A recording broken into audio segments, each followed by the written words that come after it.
Ay mga kaisla, tara, kape tayo sa malamig na panahon. Andito nga tayo mga kaisla sa Imelda Boulevard, dito sa may extension po. At tara, kape tayo dito sa Island Street Coffee. Ayan, ito ang Island Street Coffee. Bukas pala sila mga kaisla from 5:30 p.m. hanggang 12 midnight.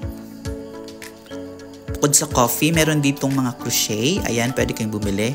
Diba, malapit na ang Valentine's. Ayan, napakagandang mga crochet. At pwede rin nating appreciate ang nature. Ito po yung view dito sa Imelda Boulevard. Ayan. O diba, napakagandang tumambay, napaka-relaxing. At maliwanag po dito mga kaisla pagpapagabi. Ayan, talagang niluluto talaga dito. I mean, binubrew talaga dito yung coffee. At pwede pala dito ang Gcash mga kaisla. Ayan. Meron po ditong hot coffee at meron ding cold po na mga kape.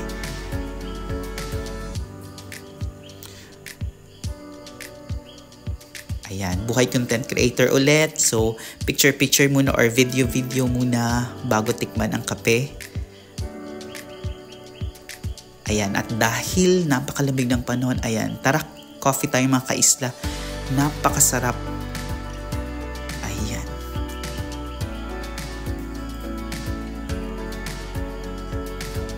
Ayan, tambay tayo dito mga kaisla sa Imelda Boulevard.